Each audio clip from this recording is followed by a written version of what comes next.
From Anshe Sfard Beth El Emeth Congregation, it's time to take 10 minutes for Torah with Rabbi Joel Finkelstein. Welcome to our discussion of Pesach Bloopers. We know that when it comes to Pesach, Shloshim Yom Kodem LaChag, 30 days before Pesach, you've got to get ready because there's so many details that could ruin our Pesach or make it less than ideal. I'd like to share with you 10 bloopers that some people could fall into if they're not careful.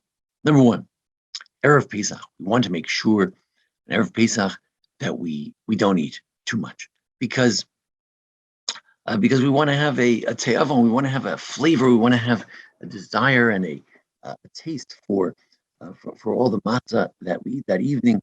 We should enjoy it. We should enjoy this. We're looking forward to it. Like, oh, I'm so hungry, I want to eat. So, because after all, anyway, you can't eat chametz on Erev Pesach. You can't eat matzah. But they want to share one leniency, and that is you could eat knedlach because they're not cooked, they're not baked. You take the matzah meal and you cook it. So therefore, since it's cooked, it's not really considered like a meal, and that you could eat on Erev Pesach. But don't eat too much. And after 3:30, you should around that time you shouldn't eat too much. Even that you should try to refrain from. Really try to be hungry for the Seder. Second blooper is that sometimes people say, I need a shank bone. So you say, you have lots of, you have meat that you're going to serve for dinner. You have different things. You have chicken. But no, I'm going to get a shank bone. So you go to the butcher and you get a shank bone. The shank bone, he gives you a bone.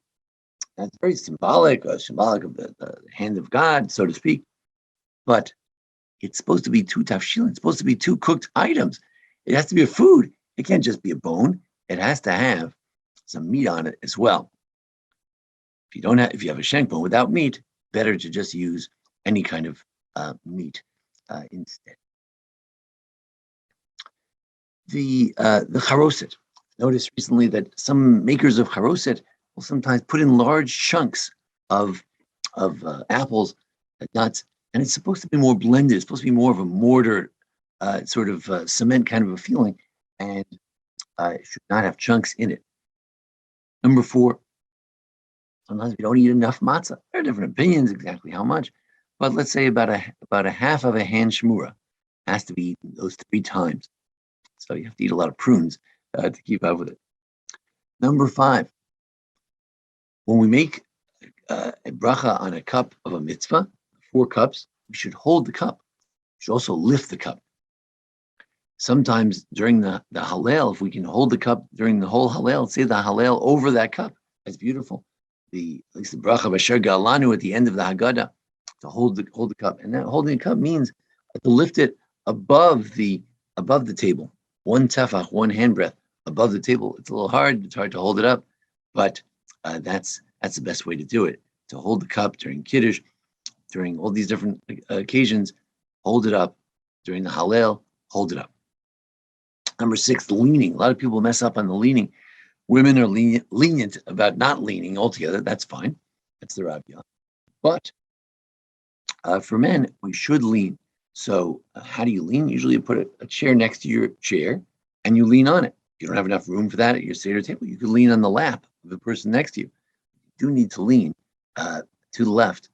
It's very important. Now, air leaning doesn't count. You just feel like this. That's not. You have to actually be reclining on something, leaning on something actual. Number 7, the shechianu.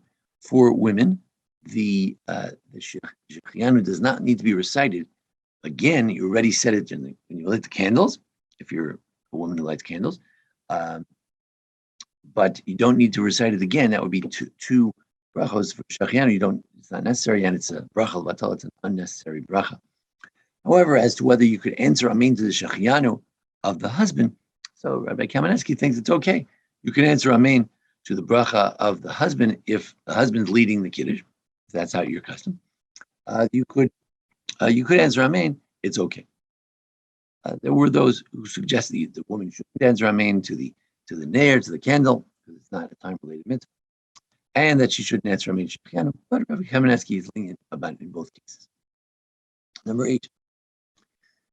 we try not to talk in between before you finish a mitzvah. So you make the bracha of and the bracha of matzah. So then you should eat all the attendant things before you talk. You should eat the matzah. Then you should eat the korech as well. You have the matzah and then the mar, and you'll eat the korech. The bracha of the matzah still goes on the korech, so you should remain silent unless absolutely necessary between the bracha of the matzah and finishing eating that kind of matzah. Number 9. There is an idea that you should lean throughout the meal. Rabbi Salvation encourage people to follow the Rambam on this, that, let's say, for the karpas. Karpas is not really part of the meal. Some say you don't have to lean for that. He said, no, anything you eat that evening, you should lean. Therefore, you take to a further extreme that you can set up a nice pillow next to your chair, and when you're eating your chicken, your meat, whatever you're eating, that you should lean, even when you're eating that as well.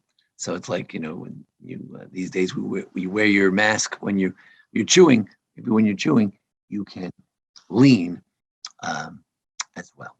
Finally, the final blooper for today's discussion as well is the fourth cup. Sometimes we get to the fourth cup, we don't want to be alcoholics, we don't want to drink too much, and we already drank so much and all that. So we don't drink enough. But if you only took a sip, then you can't make the alamichya.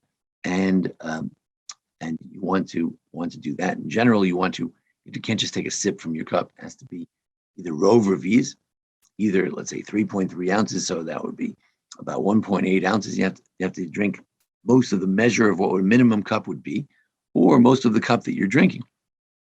But just to take a sip is not enough. We're supposed to have 4 cups. It really is a festive occasion.